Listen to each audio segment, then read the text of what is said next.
character that na-develop mo when you were still a student. At madadala mo talaga eh. So makita mo kasi yung character ng mga tao ay talaga hardworking, they're very diligent, they're dedicated to that. And basically, we always maintain integrity. We can always contribute to the organization, to the institution that we serve. There should be awareness to the communities. Maybe probably every individual must help in the campaign for educating the communities on all these issues related to environment. It's very important to maintain na meron tayong ganong ecosystems because everything is symbiotic to each other.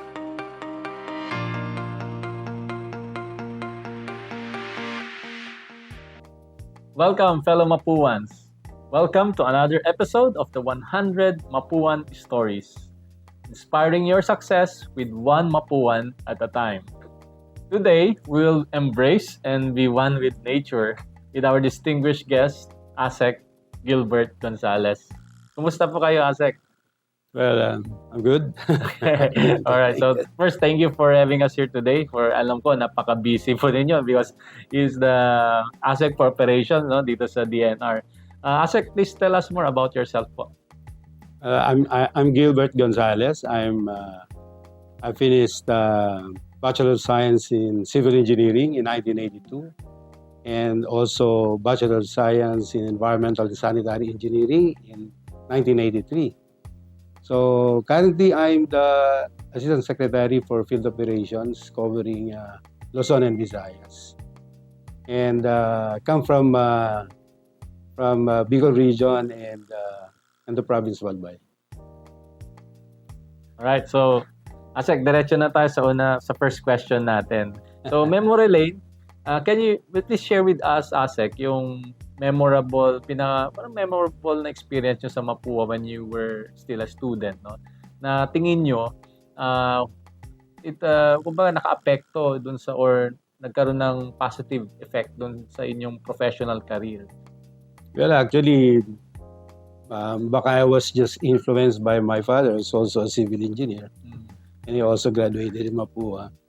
So parang yun lang pumapasok na possible na professional degree na pwede kong So when I tried to qualify for the entrance examination in Mapua, so I just tried my best I can do para lang to be able to get into the school. So yun, part of that influence, so we were trying to really work hard, no? So noong mga panahon na yon, everybody was having that reservation whether how to be able to cope up with the standard of Mapua at the time. So kaya talagang you have to work diligently and put some dedication in the studies. Yeah. So when you were student, how was you as a student? Kayo ba yung typical na yung iba parang eskwela, bahay lang, ganyan? Or were you really studious? Or talagang nagsusudog ng kilay, sabi nila?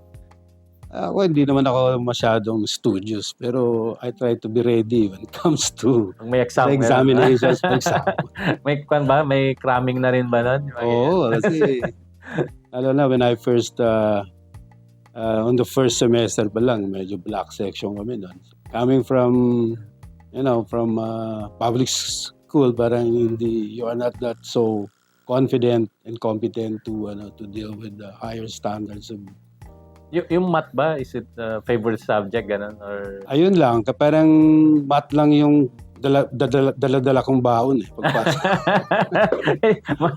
Mabuti yung baon na yun, talagang math ang kailangan sa Mapua. Kasi nung high school parang di naman ako masyado nahirapan pagdating sa numero. So pero siguro baka yan lang nagbigay ng confidence to try engineering. Alright, so yun, no? So marami dyan ang siguro nakaka-relate, no? Kasi si Asek pala ang kanyang father, no? Ay civil engineer din at Mapuan din. No? So marami dyan, ganyan ang naging sitwasyon. Kaya walang talagang destiny kundi Mapua. Pero of course, at the end of the day, it's something that you are, gusto mo rin talagang profession. No? Yun ang importante. Now, after mapuha naman, ASEC, siyempre, lahat naman tayo mag-umpisa somewhere, no? Pagka-graduate, pagka-take ng board exam. So, please share with us paano yung naging journey niyo doon, no? When you were starting. And of course, sa dulo, paano kayo napunta sa DNR? Department of Environment and Natural Resources, which is, of course, karaniwan. Siyempre, DPWH, mga ganyan, no? Maliwanag yun, civil dyan, no? But, yun nga, paano ba kayo napunta sa DNR? Well, after finishing kasi sa civil engineering and then taking my board exam. So, nakapag-work naman ako sa isang private company. Actually, dalawa yon. So, naglipat na lang ako. I started with the private. Pero kasi there was a time nagkaroon tayo ng political crisis in the 1983 wherein humina talaga yung construction and yung field of civil engineering. So I have to shift to other field. So nagkataon at that time, I had a chance to meet a friend. Told me na, merong gusto mo mag-environment, may mga opening doon sa National Pollution Control Commission. Okay. So I started actually in government with the National Pollution Control Commission. Since I finished naman environmental and sanitary engineering. So I might as well give it a try na ibang field ang pasukin ko. So from there on, nag-start ako. 1 year lang naman ako doon. Pero nagkaroon kasi ng reorganization. When there was a change in administration in 1986. So, yun, the National Pollution Control Commission merged with other agencies that formed the DNR. Okay. So, kaya napadpad ako, the environment sector of the DNR, doon ako napunta. Ilang years na po kayo dito, ASEC? Well, actually, 37th year ko na sa 37th government service. So, parang yung journey nyo pala, o kumbaga yung career nyo sa government, parang part pala, history na rin ng DNR kasi doon pala nag-umpisa ang DNR. No? So 37 years ng DNR, yun na rin. Yeah. ASEC Hill, kasi nga, you rose from the ranks, no? Sabi nyo kanina, talaga nag-umpisa kayo sa baba, and then you are now an assistant secretary. So, it would be good really to get some piece of advice from you, no? One is for our students, no? Paano ba talaga pag nag-aaral ka, no? Anong piece of advice may bigay natin? Then, another one is yung lalo na yung mga alumni natin, early career pa lang sila, no? Mga bago pa lang sa industry, sa profession, and those who are in government service. Well, siguro, baka masabi ko lang, just the character that na-develop mo when you were still a student. And the discipline, the dedication that you napakita mo na nag-aaral ka. Parang madadala mo talaga when you're already working. So makita mo kasi yung character ng mga tao ay talaga hardworking, they're very diligent, they're dedicated to and basically we always maintain integrity in the performance of our work. So the quality and the integrity is very important. So I think indirectly, kahit in a very simple ways, we can always contribute to the organization or to the institution that you serve. What are the most pressing environmental challenges the Philippines face today, especially in relation to climate change? Well, the Philippines kasi is not actually the main contributor on the issue on climate change and global warming. But we are one of the most vulnerable. Yung effects sa atin. Sa atin yung effects. Pero yung pinagmumulan doon, somewhere else. As to Daragi, we are only contributing. It's a very small percent lang in terms of the tar volume, in terms of carbon emissions. So the challenge is now we are the one suffering from all the vulnerabilities that we are experiencing from calamities.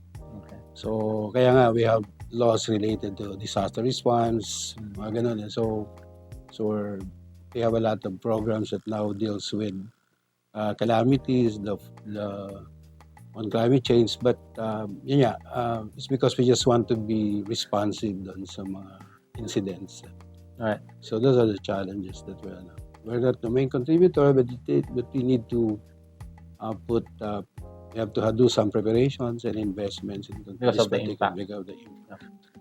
Yun nga, part na kayo ng history ng DNR, Asek eh. So, can you share with us ano yung mga, sa history ng DNR, ano na yung mga successful, kumbaga napakalaking initiatives na ng DNR na nagawa na really had impact in preserving the environment here in the Philippines?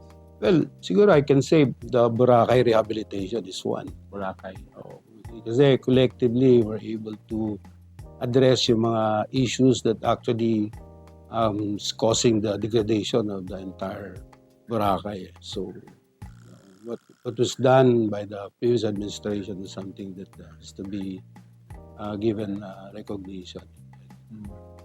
Yan, maraming address on. We were able to manage to bring back the water quality in Boracay. Water quality. And promote the tourism further. Kasi it's of course, one of the best tourist destinations. Another one is Manila Bay. Manila Bay. We have invested so much. There were marami ring mga tumulong na So, it's actually a collective effort from the private and the public sector. But actually, government invested so much for Manila Bay. Pero at least we are now more aware of the situation, what's affecting. Kaya nga, maraming hindi nakita before on how to introduce engineering technologies that will address the issues of this kind of situation. But an experience natin in Manila Bay and Boracay. So, yun. With these programs or initiatives that has been undertaken, Alright. maraming interventions. Okay, that's good. In what ways is the DNR working to improve environmental education in the Philippines? Well, actually, may batas na nga tayo dyan. So, we are integrating environmental education in the curriculum of schools. sa kanya, sir, elementary pa lang. Magmula pa lang elementary, high school. So, we're actually, we have the policy and the law, but we still have to develop the programs and we have to work closely with DepEd and CHED. So, may mga initiatives na, pero we need to expand further para achieve natin the very intent of that particular. Tama yun, sir. Depende sa mga start them young, no? Bata pa lang, konting segregation, alam na. Meron namang mga natin sa curriculum nila. Meron na mga touch of environment in the curriculum. Okay. Pero we need to have it more structured in a way na talagang naka-embed talaga doon. So yung impact, ibig sabihin talagang outcome na hindi lang sila nagbasa, talagang in-observe talaga na, no? Habang lumalaki yung mga bata. And those naman, na nag-isip, pumasok sa government service, no? Ano yung may papayo nyo pa sa kanila? Well, pag sa government kasi, you cannot expect much in terms of benefits or as you look at some people who talagang who were successful in their profession and were able to, in terms of their businesses and ano. So, ibang perspective when you are in government service. So, basically, you live with the norms of being a public servant. Yeah. And then, you are more engaged doon sa pag-perform ng mga mandates and programs that's being implemented by your respective agencies. So, ganun na. Alright. So, thank you very much, Asek, for having us today. No? Salamat sa pagpapaunlak nyo sa short interview na ito. At itong 100 Map 1 Stories is a project of the MIT CNC Alumni Association, no? As a tribute to our centennial celebration next year. So especially for civil engineers, no, Mapuan graduates, no, it will be a double celebration. So it's the 100 years of the institution, or now Mapua University, and it's also the 100 years of the civil engineering program. No, noong 1925, dalawa ang program na unang inoffer diyan, civil engineering at yung architecture. Kaya 100 years din ng civil engineering program natin. Kaya natin ginagawa to. And also, this is a project of the Student Affairs Committee, which I also head in the board the current board, and it's also part of the scholarship program, no? Ibig sabihin, no, this episode, no, sa panunood ninyo, no, pagtangkilik ninyo, so we get sponsors, no, for this program, and of course the sponsorship goes to our scholarship fund. Right now, ASEC, we have 2 scholars, full scholars po ito, ASEC, full scholars. So this coming school year, we're hoping to add 2 more and continuously add, and kasi nakita ng ating alumni association ng importance nga na yun nga na of course we support our students and ensure the kumbaga parang continuity ng ating alumni network, kasi the more Mapuans out there, then of course the better will be the network of the future graduates, no, and our fellow Mapuans. So okay, so that ends our episode today, and of course again, thank you very much for watching this episode. And I hope, of course, you learn a lot, no, from the experience, the journey of ASEC Hill here. And yeah, so sundan nyo uli kami next time in the next episodes. At magsama-sama po tayo. ASEC, Viva Mapua! Viva! Viva Mapua! Ang pagtatrabaho, hindi puro trabaho. Medyo hahaluan mo rin ng konting pakikipagkaibigan at pakikisama. Kailangan may konting pagtitiis sa simula. May kasabihan tayo, pagka may tinanim, yaanihin.